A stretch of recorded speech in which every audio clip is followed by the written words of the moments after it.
episode 26, OTNG season 2, episode 26. We are live. We have a slight scheduling hiccup. So instead of giving up on a session, we're going to actually mess around with Dungeon World tonight and see how that goes. We've got Ethan and Peter. We've just finished looking at the basic Dungeon World play sheets, both the basic moves and the special moves, and now we're talking about characters. And Ethan's chosen to create an immolator. And Peter, what playbook would you like to select for tonight? Wow, it's kind of leaning. Paladin's interesting, but I'm thinking wizard sounds like something I haven't done. You haven't done a wizard in a while. That's true. Not since Severna Everthorn. So well, that was a little while ago. Yeah, if you want, I could be something tankier. No. Okay. So the thing about Dungeon World is it's wide open. It's play to find out. It doesn't. There's no constraints. It's all about the fiction. So I think we should go with this: a wizard and the immolator. I certainly think that there's some natural synergy. Absolutely, and we're starting to see that already, right? And just the choices that you guys are making. So I'm looking at hang on, I'm going to grab my rule book here in a moment, but I'm just scrolling to the immolator. You might want to print your character sheet. You might want to print the basic moves if you have a printer available, and that's an option for you. But you could certainly use the PDFs. All right, let me see if I can get the printer hooked up. Here's the immolator. It sounds like a superhero. Well, because I'm just thinking to immolate means to light on fire. I'm grabbing my rule books. I'm kind of thinking because one of the different little starting moves they say is Zuko style. So my instant thought was Avatar. There you go. But I don't know. You could be a firebender. Exactly. Yeah, that's what it seems to kind of been crafted around, which is interesting. I was sharing with Aaron a little of my ideas for Zender and how I see his magic working. And like I was telling him, when I summon a useful tool, I don't go poof, there's a tool. I start patting my pockets and there it is. I have a hammer and I use it and I put it away. And that's the extension of it. And so I do conjure it. It is magic, but my manifestation of the magic is dwarven. And so like conjure a weapon, take my staff, fold it in half, take this thing, wrap it around it, do this thing, and now it's a different kind of weapon, right? One of my favorite I stole directly from Iron Man is from the very first Iron Man when he's standing on the roof and Obadiah Stane's shooting at him and Iron Man's lost his helmet, he doesn't have his glove on, and that shield pops up on his forearm. I see that a lot. I see Sparking Shield being kind of like that. So like, he's going to have a shield anyway, but he hits Sparking Shield and it charges something up for that time that it lasts. And when it goes off, it spits out some kind of, empty vial that had some fluid or some electrical charge or whatever he had attached to it, and so he only has that many charges.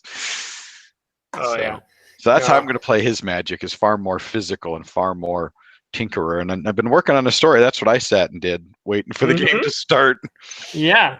I'm very much looking forward to reading it. I was sat down with my dad and figuring out kind of where he wanted Crash to go.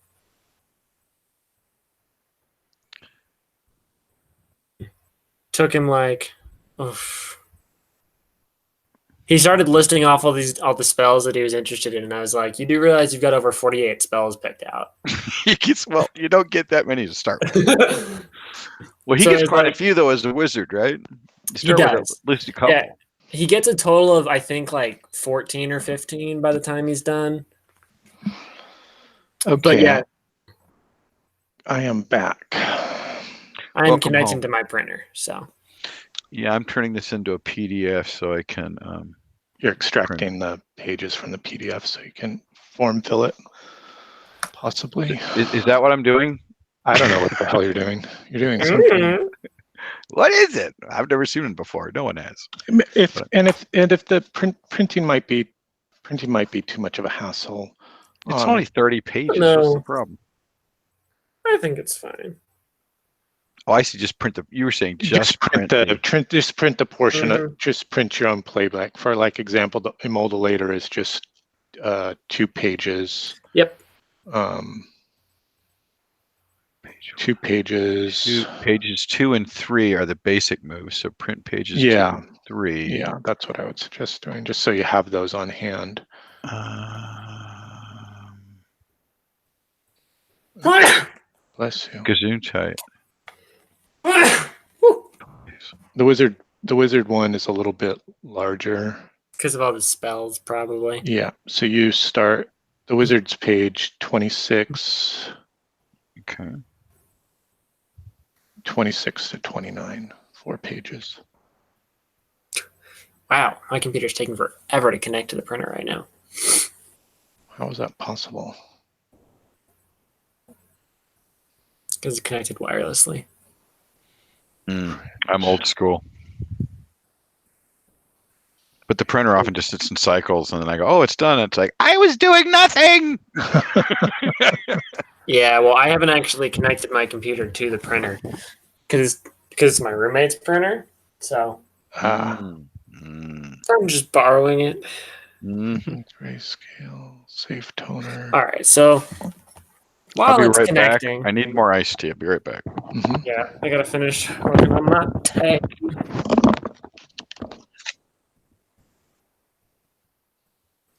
Duplex printing.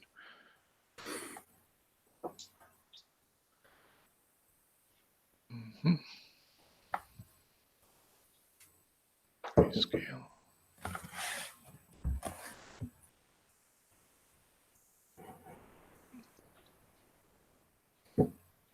Print. That suddenly went 30% to 100% in half the time it took for it to go from 0 to 10%. That's convenient.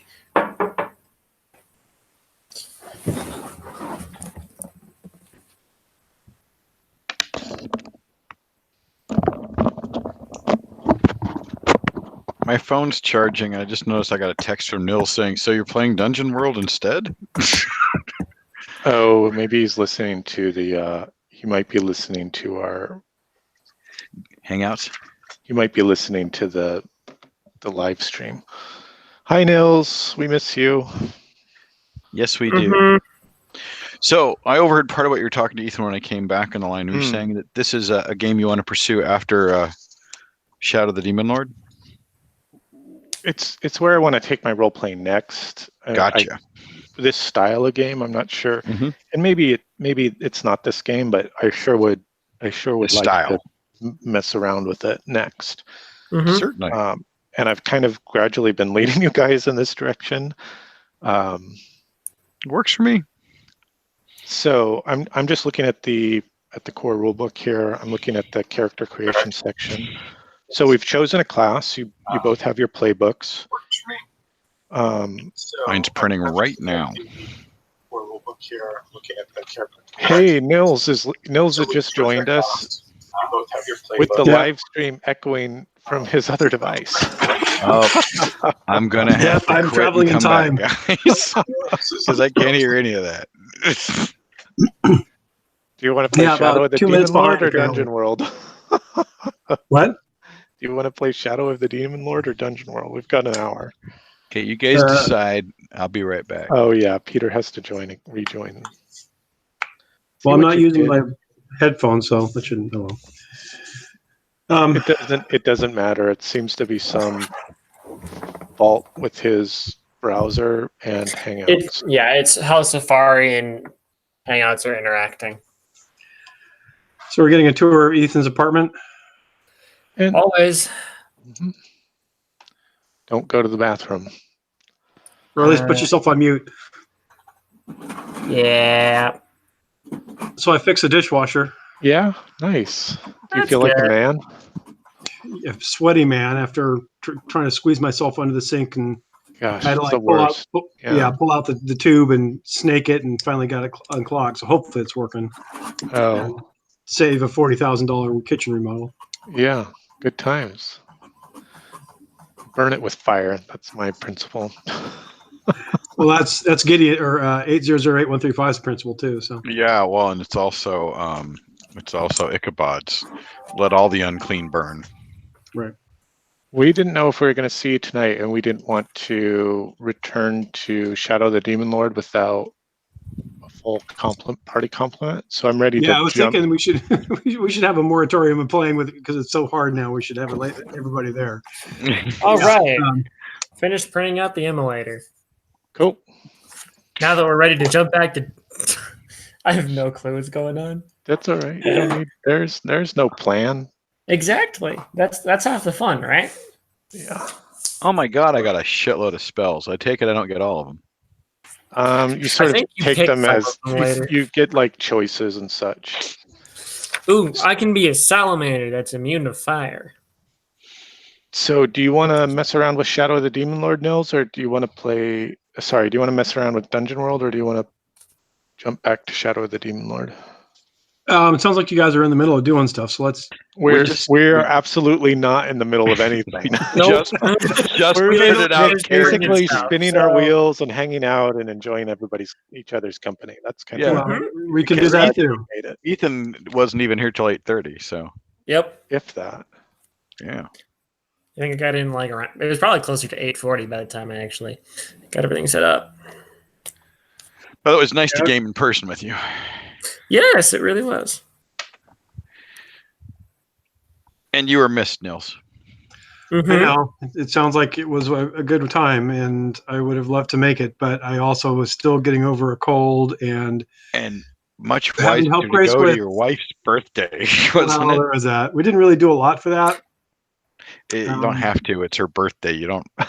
Yeah, I get it, dude. I was Send me married, right? Yeah. I had get to it. help Grace with like 2 or 3 into the school year projects, including picking grapefruit. So, Well, that was healthy for you. If you felt sick, get you some vitamin C. yeah. Well, good. I hope you're getting better. So the choice is yours, my friend. I'm getting better, but now Grace is have 102 temperature and throwing up. Yeah. So, what's your thought for tonight, my friend? Do you want to mess around for an hour, or do you think we can take a hag down in an hour, or be wiped out by her? Either could happen. To avoid sounding arrogant. I think that let's hold off on the Shadow of the Demon Lords. I think it's going to take us enough time to get back into it that we'll get in the middle of something and have to stop. So yes, okay. I hate to be mid hag fight because it was just getting ready to start. Mm-hmm. Yeah, we found some information, but we didn't get anything to beat her with. I was hoping for something like a anti-hag potion. Yeah, that's the thing is I don't remember what the information is, so it's going to take 20 minutes to review where we were. So exactly. It's been 2 weeks. Well, on the bright side of things, I think we've come up with a potential technique to try and deal with the hag. I told Peter not to read me into it so that I'm not subconsciously jaded by whatever happens. It's like Christmas. You don't want to unwrap. You don't want to know what's in the wrapping paper. You want to unwrap it at the right time. Mm-hmm. Okay, Nils, into the Hangouts chat, I just pasted a link for you. That's a link to the Dungeon World Starter Kit. It has a couple of pages on the basic and advanced moves, the basic and the special moves, as well as the playbooks, the character sheets for each of the classes. And tonight we have an immolator and a wizard. And the principle of Dungeon World is that there's only ever one of each playbook at the table at one time. There can be only one. So just choose one of those whose class name sounds interesting. Then maybe print the 1 or 2 pages that is the playbook, and then we'll pick you up in just a moment. But for Ethan and Peter, so you've both chosen a class, you've both chosen a playbook. There may be a race option on your playbook, like Ethan has Salamander for Immolator. That's cool. Did you decide to choose a special class, Ethan? I'm kind of tempted just because I have no clue what a salamander looks like. So I think that'll be interesting. It's a reddish black lizard. In real life, it's a little amphibian, but in role playing games, it tends to be big lizard men kind of guys. That's what I'm thinking. Well, I guess more importantly, what do you think it should look like? Well put. I think the salamander is akin to kind of a slenderer version of the Dragonborn from D&D. Okay. Kind of got some red and black scales. I'm with you. And how do they stand in the hierarchy of men, elves, and dwarves? Do they stand as equals? Do they stand apart? Do they stand shoulder to shoulder? Are they enemies? At one point, they were enemies. They were kind of they'd always been left towards the southern deserts for a long time until and the elves, dwarves, and humans had waged war against the salamanders for a while, but eventually a mutual treatise had been formed. Okay, what brought about that great peace between salamander and the other great races?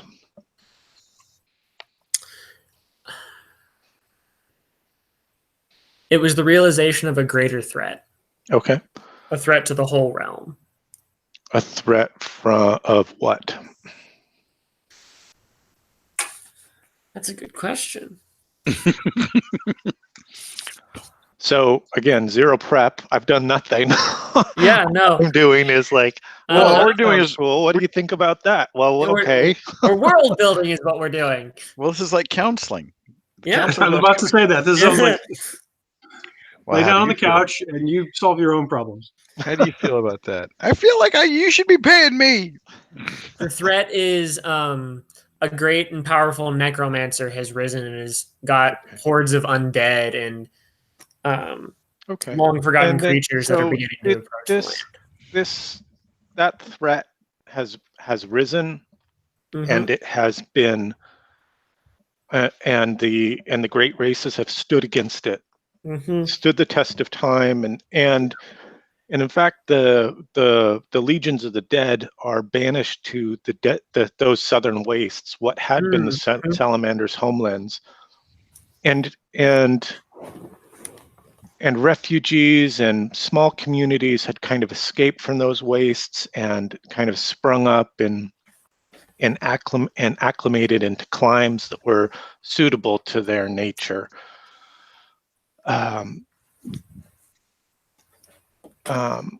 The dead are still a threat in the southern wastes, but there are a series of fortifications and watchtowers and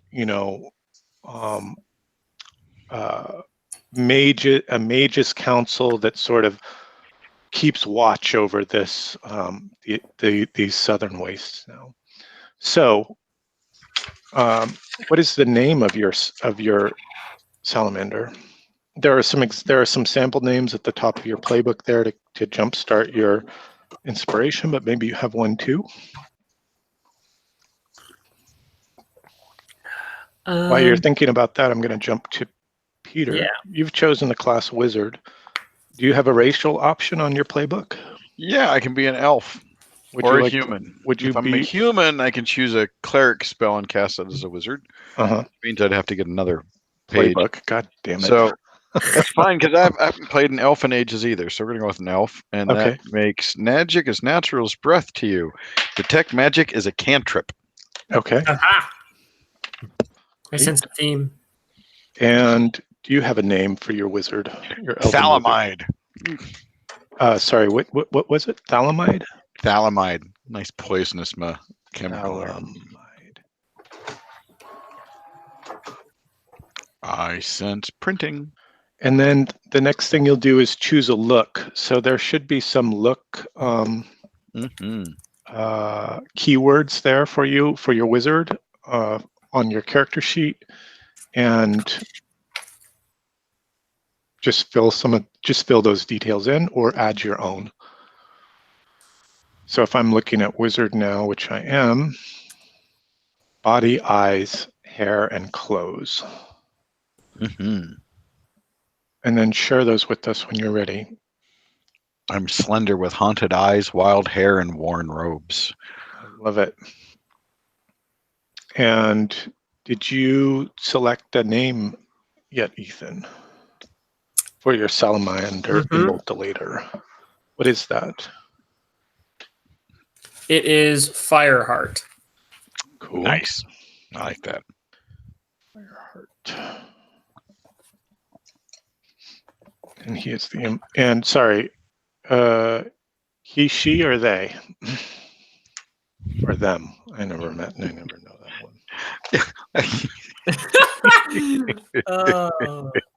one. Same question for Thalamide. He's male. Yeah, I think Fireheart's male.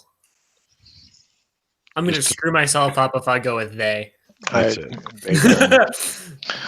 It's too much like my real life. I'm always arguing with myself. How about you, Nils? Have you chosen a playbook? Yep. What will you play this evening?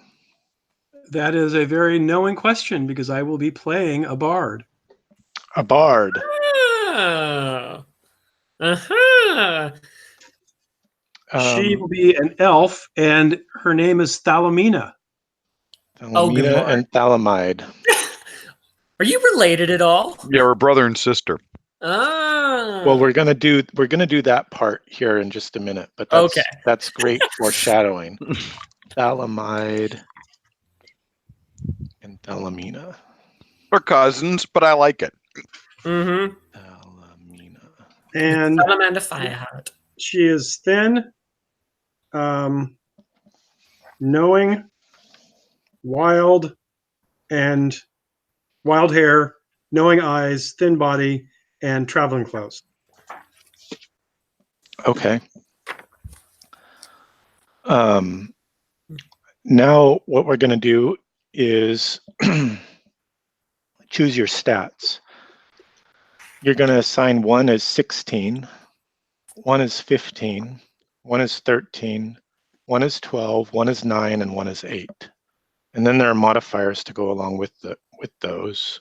And if you need help in repeating the numbers, maybe I'll put them into the chat. And I guess we can just scan our moves and see what things are referenced in there to know which stats would be of use. If you want.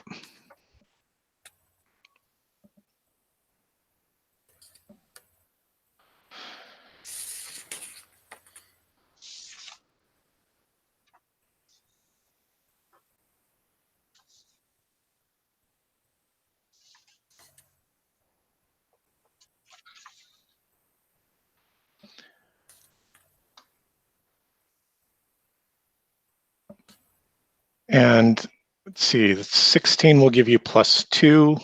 The 15 will give you +1, as well as the 13. The 12 and the 9 will be +0. And the 8 will be -1. Whoopsie daisy.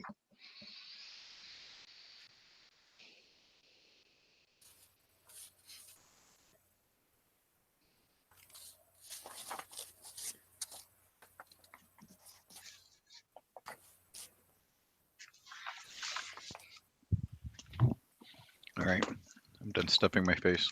Sorry.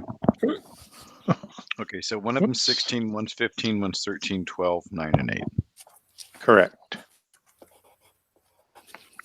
So being a wizard, I'll make my strength 16. You certainly could. Of course. I'm powerful wizard. This is interesting. I can looks like one of my starting moves.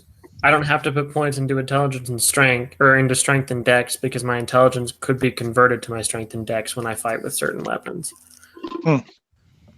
Which is interesting. Cool. I've just put in the chat what those stats are that you should program. You'll also set your maximum hit points That will be hit points plus Constitution score, not your modifiers. Oh. So whatever your Constitution is will be added to your maximum hit points.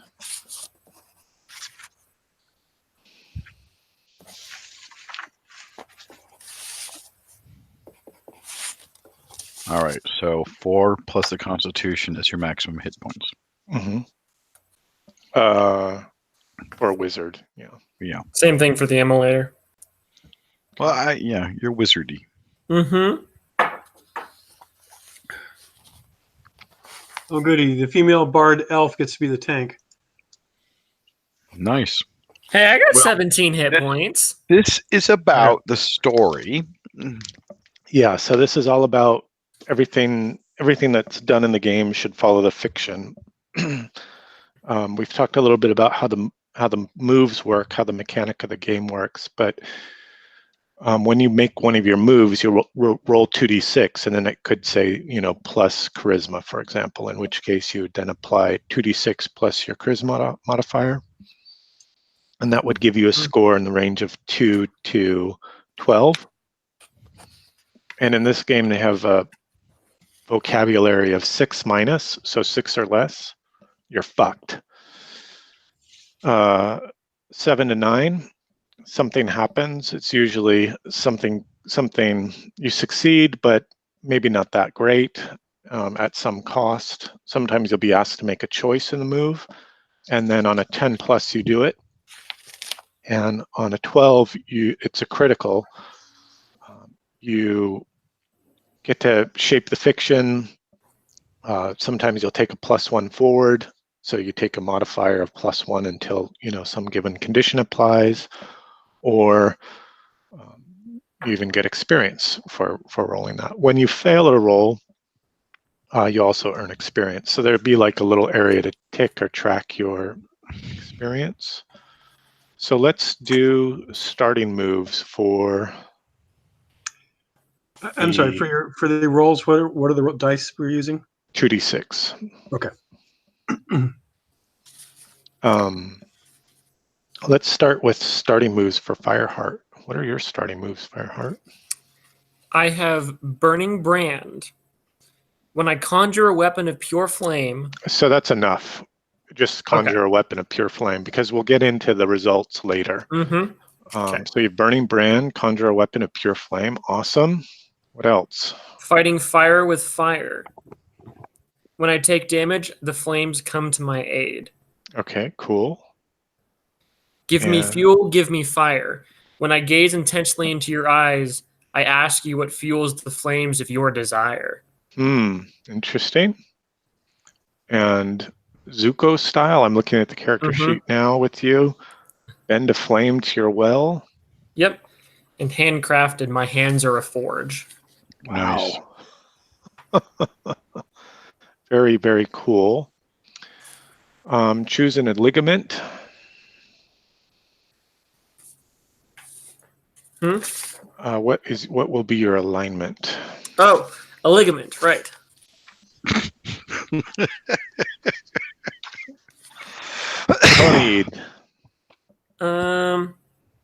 What are your starting moves? I'm sorry, who did you ask? Thalamid. You did it. Oh, sorry. No, Peter did it. I'm I just didn't Thalamide. hear what you said. I'm sorry, I was reading. Thalamide. My starting moves are cast a spell, prepare spells. That's when you have to spend some time, quiet contemplation of your spell book, and there's several things I can do with that. There's my spell book I'm sparring with. I have some spell defense, and apparently I can do a ritual. Okay, cool. And choose an alignment. I'm going to go with good. Okay. Is that interesting? The playbooks have different alignment options. Yeah, the emulator has evil, chaotic, and neutral as his options. Well, with good, I get to use magic to directly aid another. There you go. Right. That's like kind of the alignment principle that you follow, right? Which did you choose, Fireheart? Fireheart is neutral. Yeah. What's the guiding principle for that alignment for the exchange a sacrifice freely given for a service rendered? No, nice. So you're kind of like a dealer. Yep. You do this, I'll do that. Interesting, because my neutral is discover something about a magical mystery. Right. So they're very, everything about the playbook helps to shape or inform the character. Yeah. Thalamina.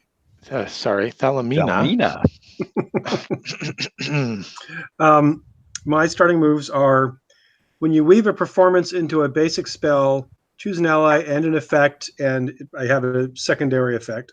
What's the name of that starting move? Arcane Art. Arcane. Okay, so Arcane Art. Right. What's the next one?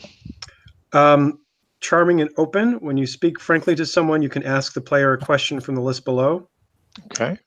Bardic Lore. I choose my area of expertise, and then when the first time I encounter an important creature, location, or item, I can ask the GM something about it. What is your area of expertise, Thalamina? I don't know yet.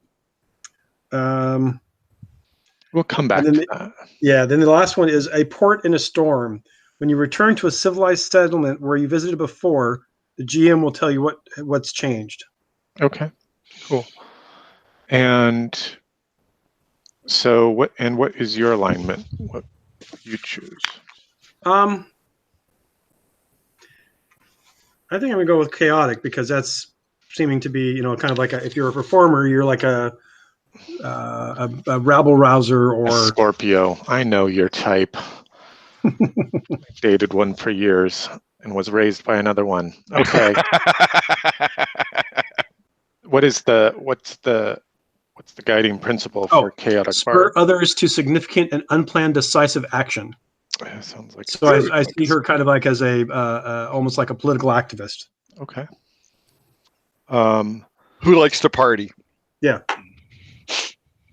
Is it some political cause that's near and dear to the elves, or is it something broader or something narrower? Don't know. I figure that depending on the relationship with Thalamide, that might. Okay, we'll come back to that. Yeah. Choose your gear. There are some starting gear that you'll select probably on the second page. Well, that's my spells. Wait. For example, if I'm looking at the wizard, there's a spell book. Spells. Wait, spells. Wait a minute. Special moves, basic moves. Wait, there we go. Starting gear. Ooh. You get to choose your defense. Leather armor or a bag of books and 3 healing potions. Then choose a weapon. Then choose one more thing. I was just choosing my spells. Uh-huh. Cool. There's more decisions? Oh, dare you. Quick question. Minus charisma. The 8 in the stat, that's a -2, correct? It's a -1. -1. And so is the 9? The 9 is a 0. The 12 and the 9 are zeros. Okay. God, as smart as leather armor is, a bag of books just makes sense. Nothing else, you can hit somebody with it. Well, it's not a huge bag, but I mean, he's a wizard. I'll be right back. I'm just grabbing my reference. Definitely going with the staff because that's been most useful in Ethan's game. Staffs are so broken in Shadow of the Demon Lord. Ugh. Why? Because they're D6? They're D6 plus 1. And a sword is only a D6 plus 2. Well, staff's a big heavy piece of oak. It's a bludgeon. Yeah, but you can get a staff anywhere. Well, that doesn't mean it should do less damage. I'm just saying there's not a whole lot of room to grow. Oh, I see what you're saying. Yeah, it's not a big change when you shift to a sword. Yeah. So or do Peter, a what's hammer. our relationship? Are we cousins? Cousins or brother and sister or Either way, on the bond, I wrote that Thalamina is woefully misinformed about the world, and I will teach her all that I can. Whereas Fireheart will play an important role in the events to come. I have foreseen it. So what kind of magic are you using? Is there like a school or something? My spells, but since I'm an elf, detect magic is a cantrip. So the cantrips I have are detect magic, light, unseen servant, and prestidigitation. I just like saying it. Prestidigitation. And the spells I can choose are contact spirits, magic missile, charm person, invisibility, telepathy, and alarm. And I'm going with magic missile, invisibility, and alarm. Grandfather and granddaughter. Cool. I like that. Based on your... Are you guys doing bonds? Yeah. I'm kind of talking about it. Yeah. And relationships with Thalamide and Thalamina. Okay, so let's do a quick introduction of the characters. We've kind of already gotten to know them, but let's start with Thalamina. Thalamina, what exactly are you wanting to know? Just make an introduction of your character. Okay. And share your look, your class, anything else that's pertinent about your character. I think you've kind of already done that. Right. Let's just have this quick recap before we go into bonds. Thalamina, she's young for an elf, very motivated. She's having not traveled outside the elven world. She's wanting to. She has this sense of wonder and excitement about going out and finding out about the humans and other races. She's thin. Her eyes are knowing. Her hair is pretty wild. She's in traveling clothes. Leather armor, and she carries as a remembrance of, or a memento of her father. She carries her father's mandolin, which is her musical instrument. Okay. And her father, as most role-playing characters, her father died when they were young. He was young. She was young, and she was raised by her grandfather. And because of that, her bardic lore area is spells and magics. Oh, cool. Which doesn't mean that she gets spells, but she knows lots about the history of it. Right. That's super cool. I love that. She's also very wise for her age, and certainly, and also very pretty, which of course confounded the young boy elves to no end. And she's much more in her head than she is in her physicalness. So she's like, somewhat thin and wafy and easily pretty and hurt. So okay. Yeah. So all right, great. That's about it. I love that introduction. Thank you. How about for the other elf in the party, Thalamide? Well, I have spent a lot of time outside the Overlands. In fact, I've been around a long time. I fought the undead. I was part of the alliance. Oh, and I've been around, and I do a lot of traveling. But when my son died, I took it upon myself to raise my granddaughter as best I could. And so you're Thalamina's grandfather? Yes. Oh my gosh, that's so awesome. But I've known Fireheart, or of Fireheart. Well, let's do the introduction for Fireheart, and then we'll do bonds. Sounds like you guys have already kind of looked ahead to that, but we'll just follow through the. Fireheart has this. His skin was normally red, but you can see that the edges of it have been blackened, as though scarred through rituals and use of just fire magic. And when you look at his eyes, you can see that there's little flames that are just coming off the eyes as though they're glowing and piercing your soul. But when he speaks, it's almost a whisper. You lean in, trying to hear what he says. But deep beneath that whispering form and those eyes, you can tell that there's this boiled up rage just waiting to come out and consume anything that gets in his way. Awesome. I love it. I love Fireheart. This. I relate. I do too. Okay, now we're going to choose some bonds. You must fill in one bond, but it's in your best interest to fill in more. For each blank, fill in the name of one character. You can use the same character for more than one statement. Take some time to discuss those bonds with the game master. Ask questions about them as they come up. You want to go back and forth and make sure everyone's happy and comfortable with their bonds. It sounds like you've already done some of these. Leave space to discover what each one might mean in play too. Don't be predetermined about everything at the start. And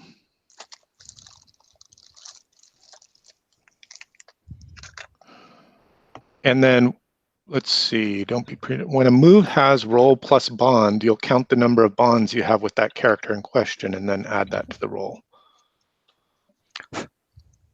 Does that make sense?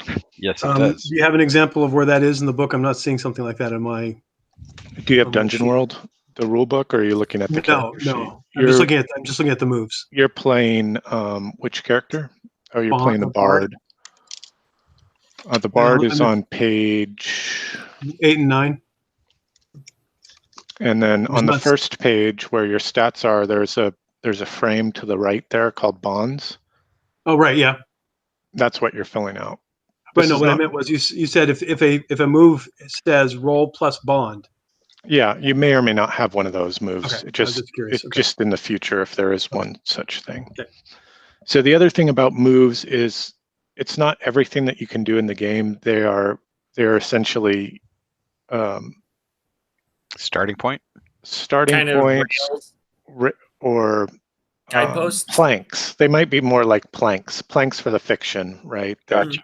Mechanical planks for the fiction, maybe more like cogs in a wheel.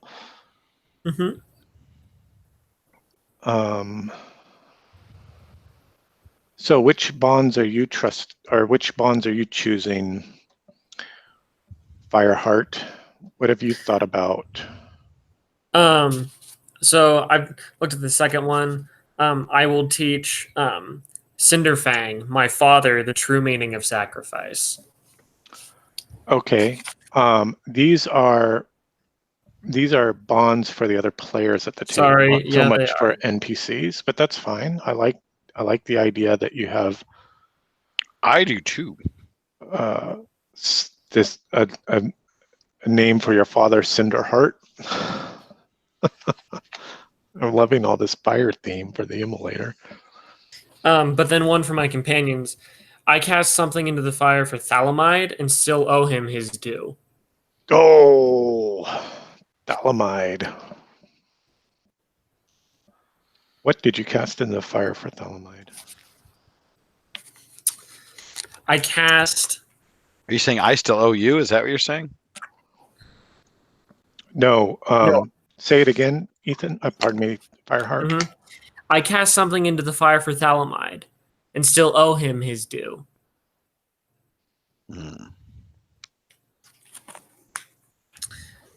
I cast Rings of Friendship. I like this. Okay. Rings that symbolized our first meeting. Okay.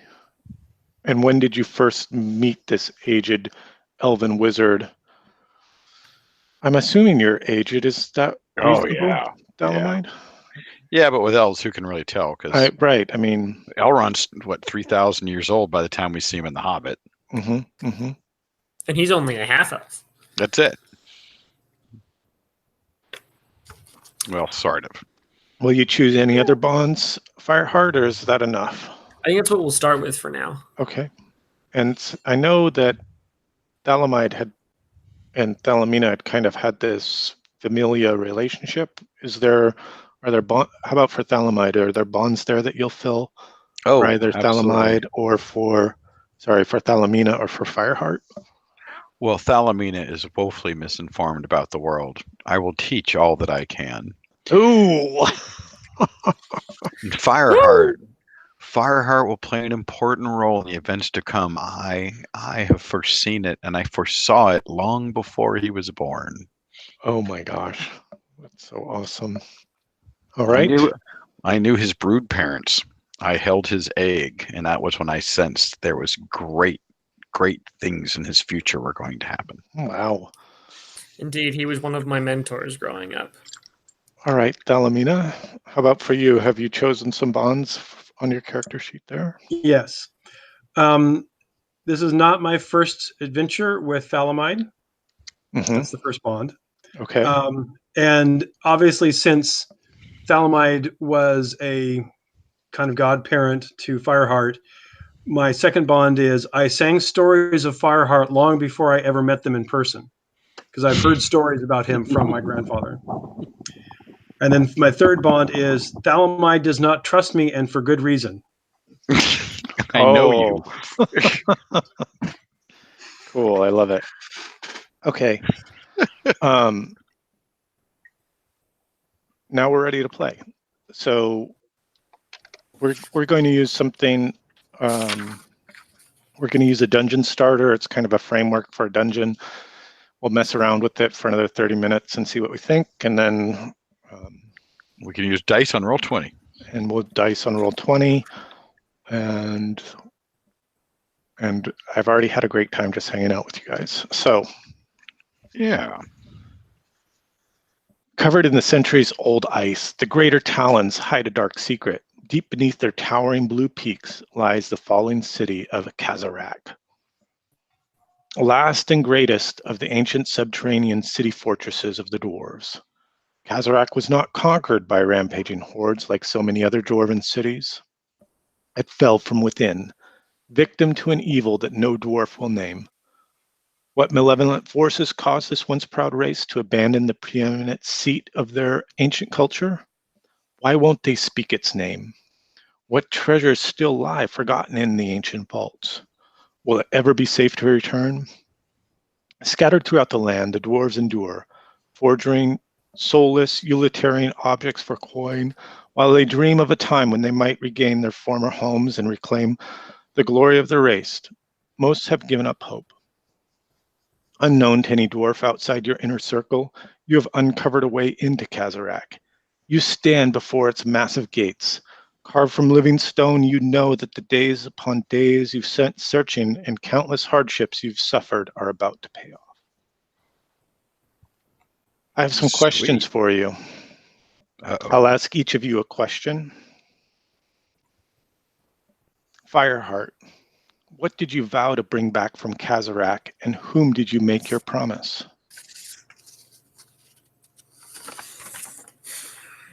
I vowed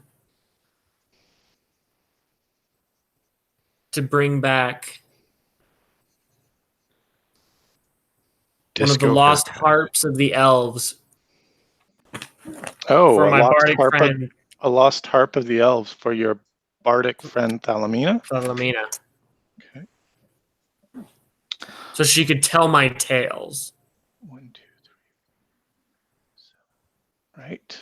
The D6. Bam, chicka, bam. Somebody roll a D6.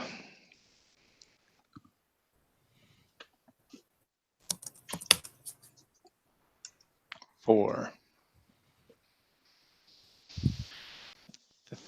Thalamid.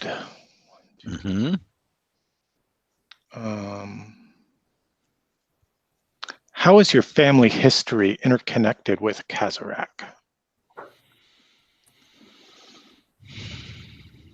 That's where my son died. Oh. I was going to suggest the same thing. There's still some mystery to it. He was there seeking fortune and riches. No, he was there and serving never returned? open court. No, oh, he's there serving court. But we don't then know. This must have been centuries and centuries ago before Kazarak fell then. Certainly. Okay. Wow. Because Thalamina is at least 300 years old. We don't talk about how old Thalamide is. Oh yeah, well, like Not I said, to his face. Elrond's speaking 3,000 years old in Right. Lord of the Rings. Right. You are his contemporary. All right. Let's see, another D6.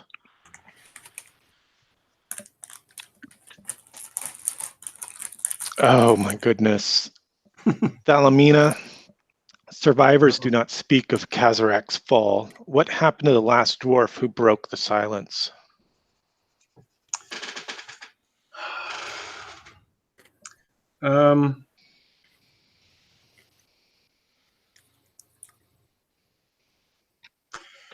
He was never seen again. Well, yeah. No, I'm trying to think what is like the worst thing that could happen to a dwarf. Well, losing honor is a big deal. They don't like losing their beards. In fact, to shave a dwarf is very dishonorable. Yeah. So as he was as this dwarf was trying to tell the tale of the fall of Kazarak, all his hair fell out, including his beard. Especially his beard.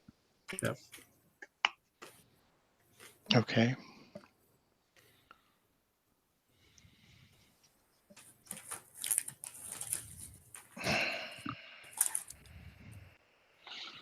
I'm painting something green. Sorry. What is it? It's a big engine machinery thing, but it's going to be green. It's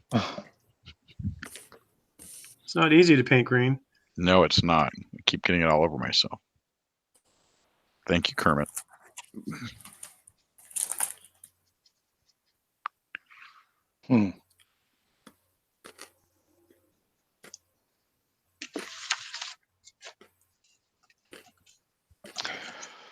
Okay, you stand before the great gates of Kazarak. It's been a long and arduous journey,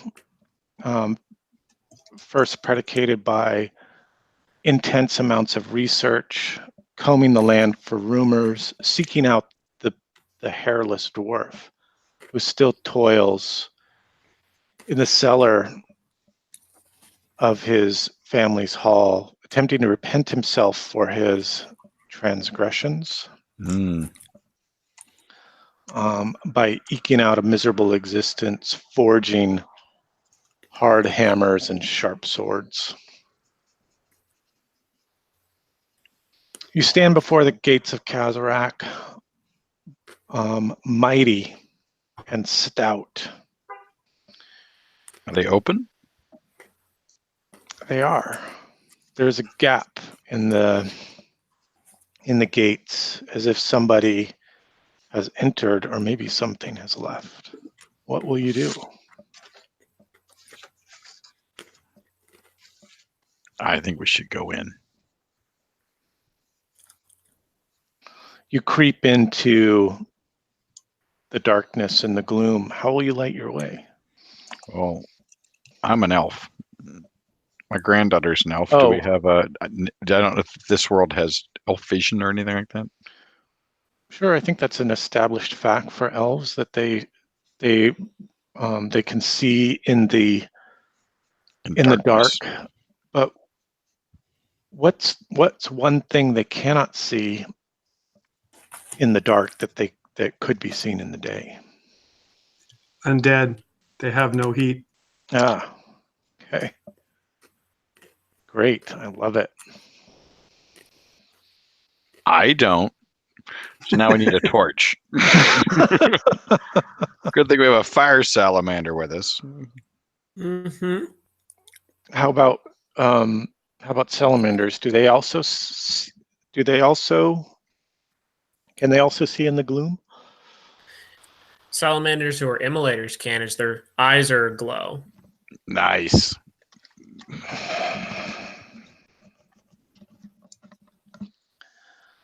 But they can't see as far in the dark. They can. Okay, so yes, of course, their vision is limited. It's limited to the extent of their outstretched hand. That's as far as they can see in the dark. Salamanders who are immolators. So I guess we're gonna have to have torches. If you'd like. I'd rather that than walk into some undead who are just waiting for me and I can't see them. It's creeping me out. Thanks, Nils.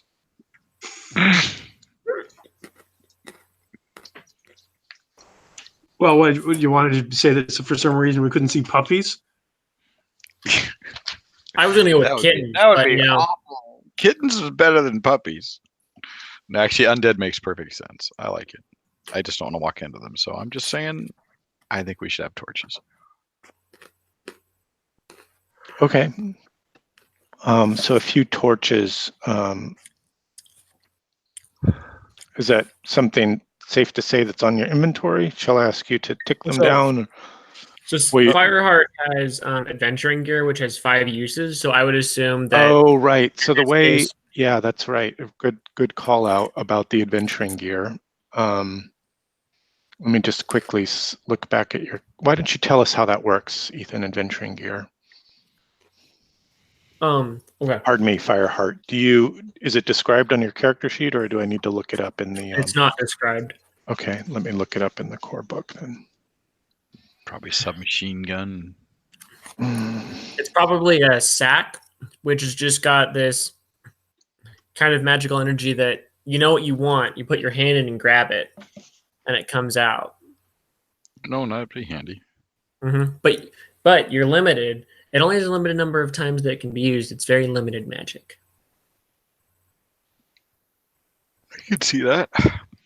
But useful magic. Pitch black, my invisibility spell's not going to help a lot. What? Yeah, I mean, Monsters, treasure. I could use my burning brand to encase my hand in fire, but that assumes that I get a 7+. That's pretty cool, though. Yep. We just have to survive to higher level and be able to do cool Here things. it is, equipment, chapter 18, because why not put equipment at the very back of the book? Why not?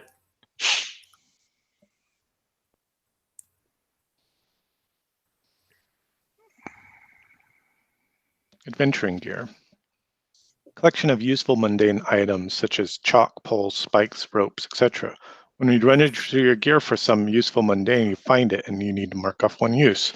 So you read between the lines there very well, but I just wanted to take a minute to make sure we were doing it correctly. Certainly. Bag of books. That's something that Salamide has. When your bag of books contains just the right book for the subject, you're spouting lore on it. Consult the book, mark off a use, and take +1 to your roll. So spouting lore is one of those basic moves. So I apparently have a symbol of my past sacrifices. As part of your equipment, what are those? Yeah. What is that symbol? Be right back. That symbol is a silver chain necklace that I was able to form using my immolator skills in my hands. And each time I sacrifice something, the metal gets a little bit darker and more dull. Okay.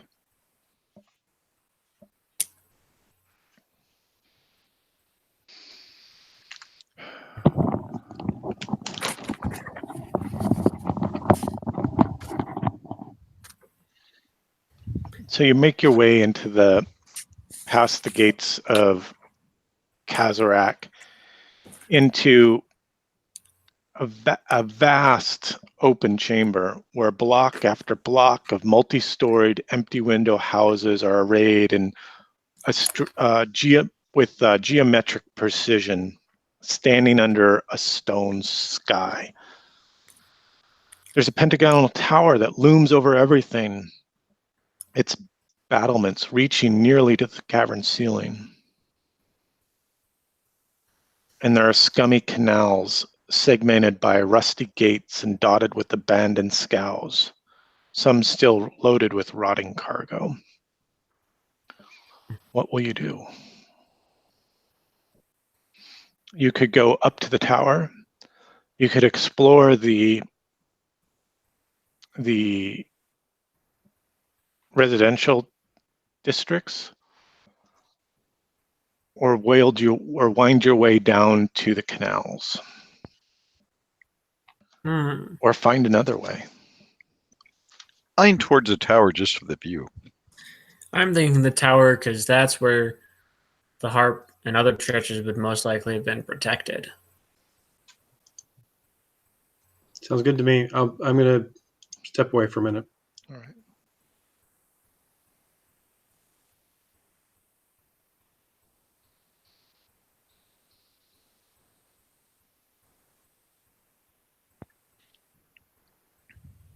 Now, my son's business for the Elven Court could very well have been after the fall.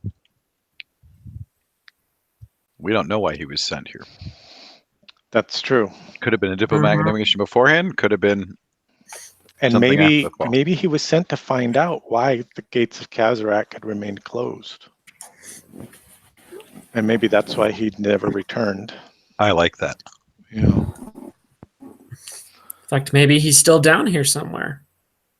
He could be. He's a long-lived elf.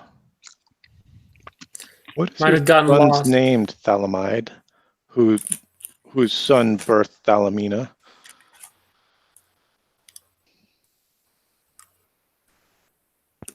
Ferris. Okay. If we're going to be on nice heat-seeking, going to have flamey kind of names, Thalamina and Thalamide are very poison, if I'm not mistaken. I believe it's an insecticide. But I like Ferris, Pherous, for my son's name. Ferris, as in... If you spell it with Ferros, that would be... Well, it's almost, yeah. I was spelling it like Ferris Bueller. I like it like a Ferris wheel. I think we're just about done for the evening. This is a fascinating system already, though. Yeah, I mean, what an interesting adventure we've created with a little bit of effort and a couple of interesting characters, and maybe we'll step beyond the gates of Kazarak once more. I would like that. Yeah. I have drawn a map. I have left blanks. We don't. Here there be monsters. I do like the group narrative. I enjoy that. Keeps everybody involved. Stanley's not ready for that yet, but we'll get him there. He might be. Not yet. No, he's a long way to go. But just getting role playing, that's been the truly impressive thing. I think it's been good for him too, because he can do it, through Roll20 whatever, and have all that social interaction, even though he can't get out. Yep. Yeah, I think that's been great. That's been really good for him.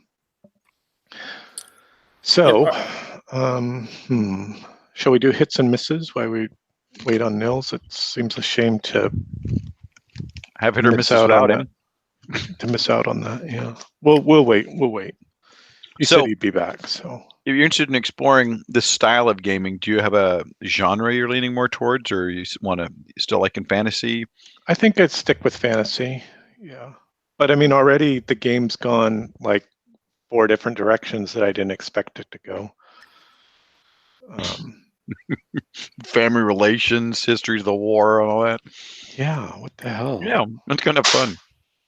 Just wait until we start throwing in cabals of illusions and world-ending apocalypse and death of the gods. Oh, tell Peter about your Swords Without Master game, or tell him what you thought about that, or tell him about the system. Yeah, I'm fascinated by it. I'm not good at it yet. I haven't quite grokked it, but I'm fascinated. So please tell me. Yeah, so I'm definitely not good at it. But it was really interesting because it's what started out as just like a city market kind of brawl between 2 folks who'd been gambling the previous night, quickly spiraled out of control to, oh, let's escape through the sewers. Oh, crap, the city's on fire. To, okay, now we're running away to another city, except the city is being invaded by a cabal of illusionists who are making it so you don't know what's real and what's not. So let's go hang out at this tavern, which seems really jovial and happy, but is in fact all run down and cobwebby and is just an illusion that our crew is just living a lie. And then let's break the illusion and decide that Now is the time of the death of the gods, and begin preaching in the streets and lead the people of this world out to new lands across the sea. It was pretty awesome. It definitely went in ways I was not expecting. Nils, we decided to wrap up tonight's session just because it's getting late, and sure. And I hope that you had fun with what little we did do in terms of exploring Dungeon World and what that looks like as a system. I don't think we really delved too deeply into it, but maybe we could do hits and misses. And why don't we start with Ethan? Do you have any? He's chewing. Chomp, chomp, chomp.